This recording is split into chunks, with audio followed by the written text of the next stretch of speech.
आज हम लोग इकॉनमी के कुछ टर्म्स हैं जिसको लेके बच्चे बहुत ज़्यादा कंफ्यूज रहते हैं, उसको क्लियर करेंगे कि इन टर्म्स का मीनिंग क्या होता है।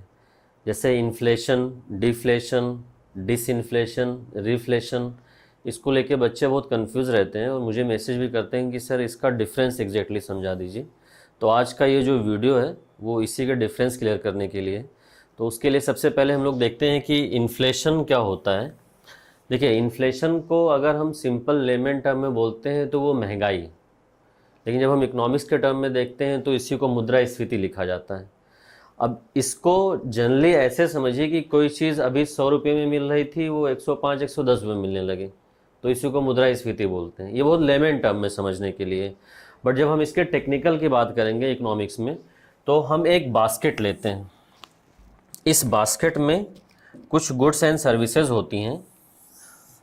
जैसे हमने ये बास्केट ले लिया, इस बास्केट में कुछ हमने गुड्स लिए एंड कुछ सर्विसेज लिए। अब इनका कुछ एवरेज प्राइस निकल के आएगा, इसका कुछ औसत मूल्य निकल के आता है।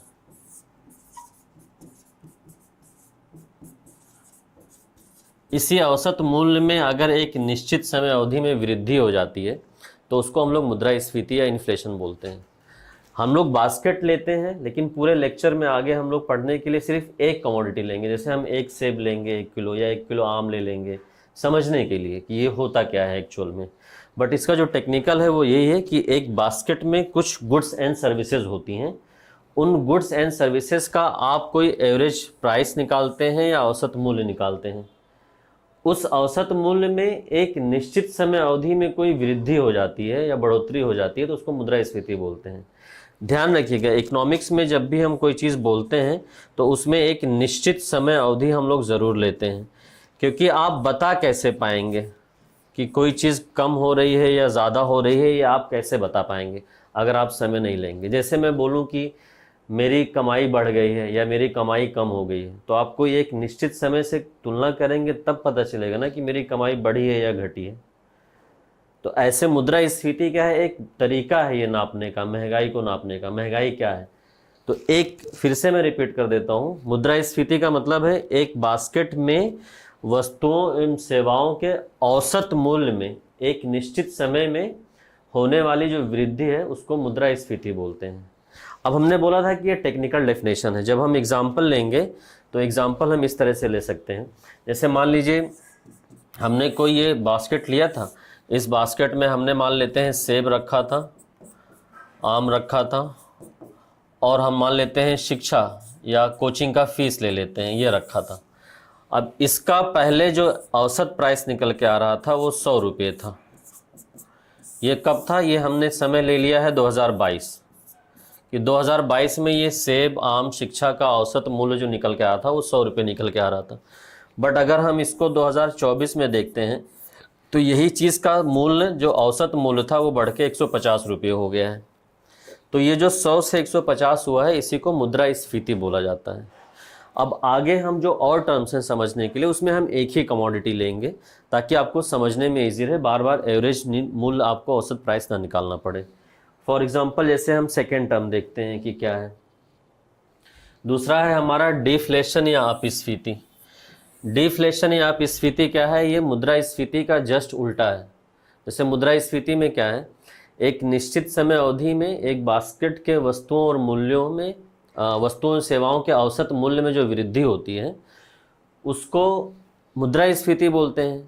उसी परिभाषा में अगर मूल्यों में वृद्धि की जगह पे हम मूल्यों में गिरावट कर दें,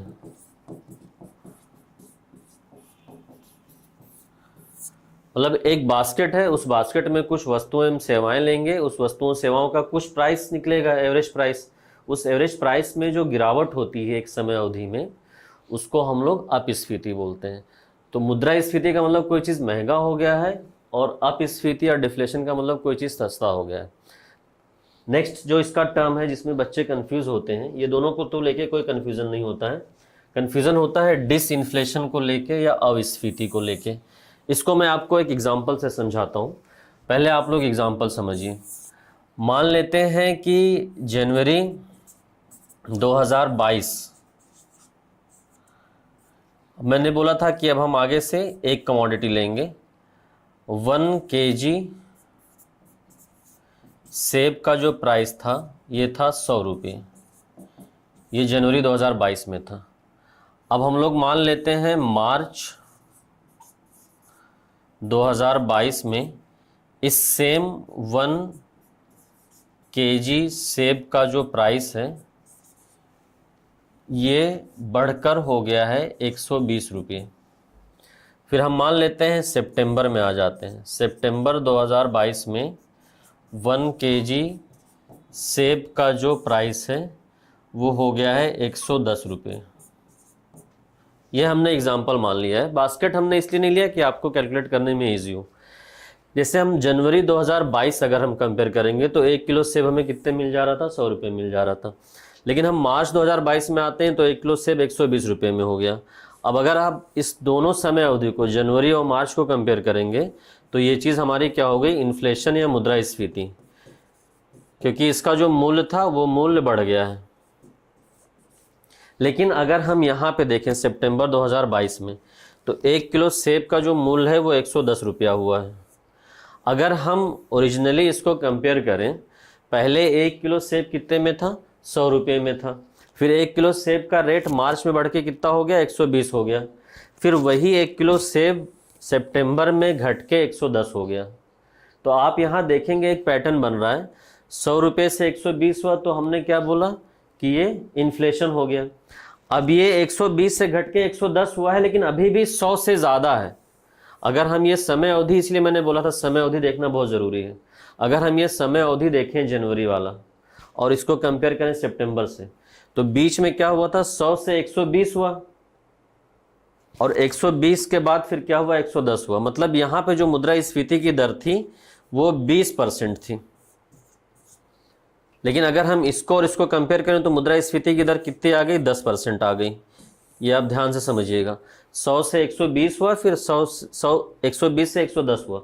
मतलब क्या हुआ, आप ध्यान से समझिए। मुद्रास्फीति की जो दर है, इन्फ्लेशन का जो रेट है वो कम हो रहा है, लेकिन अभी भी पॉजिटिव में ही है इन्फ्लेशन, अभी नेगेटिव में नहीं गया है।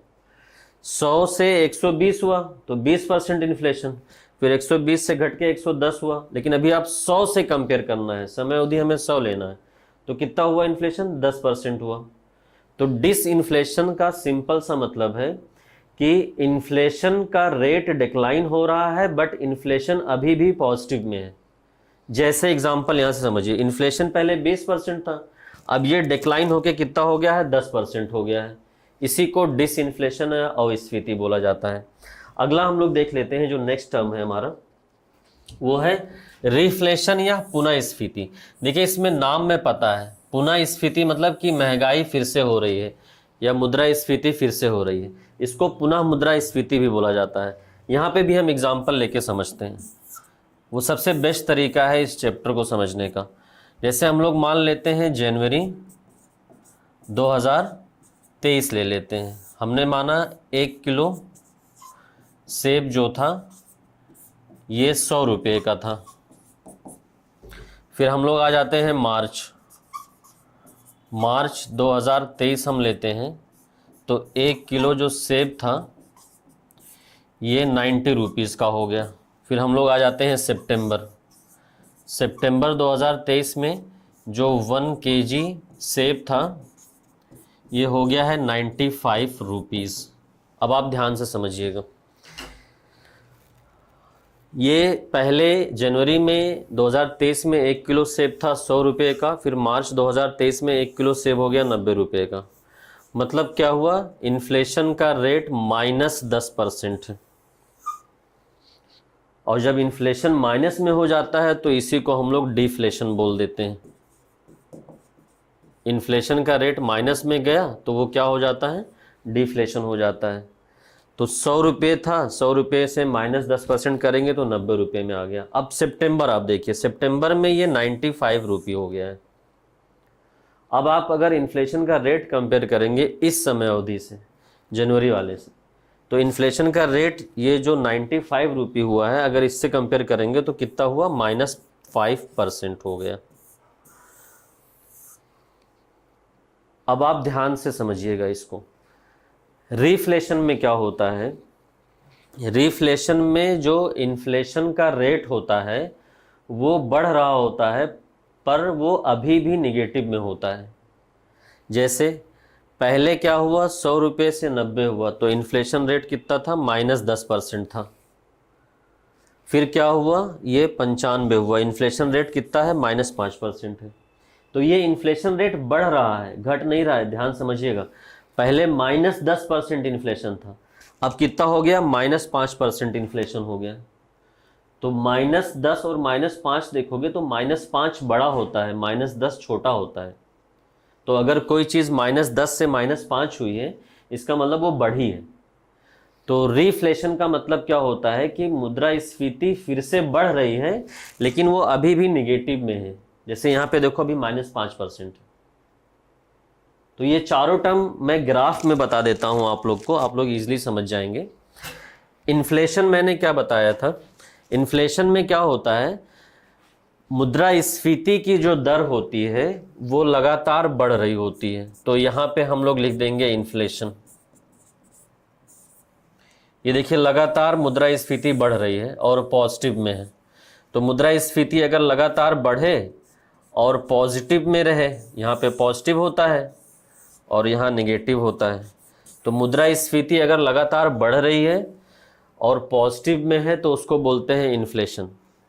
अब देखिए यहाँ पे मुद्रास्फीति यहाँ से घटनी शुरू हो गई है, लेकिन अभी इस पॉइंट तक हम आएंगे तो लगातार मुद्रास्फीति घट रही है लेकिन पॉजिटिव में है।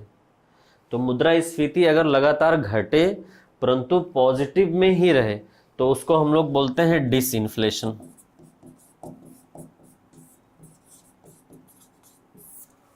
अब नेक्स्ट ग्राफ पे नीचे देख लेते हैं। यहाँ पे देखिए इन्फ्लेशन का रेट अब निगेटिव में चला गया है और निगेटिव में जाके ये घटता जा रहा है। यहाँ इस पॉइंट तक क्या है, इन्फ्लेशन का रेट निगेटिव में है, मुद्रास्फीति की दर निगेटिव में जा रही है और लगातार घट रही है। तो इसको हम लोग बोलते हैं डिफ्लेशन। अब इस वाले पॉइंट को देखिए, यहाँ से देखिए मुद्रास्फीति की दर बढ़ रही है, मुद्रास्फीति अब बढ़ते हुए जा रही है, लेकिन यहाँ तक हम जब देखेंगे तो ये अभी भी निगेटिव में है। तो मुद्रास्फीति की दर बढ़ रही हो लेकिन वो अभी भी निगेटिव में हो तो उसको क्या बोलते हैं, उसको बोला जाता है रिफ्लेशन। क्लियर।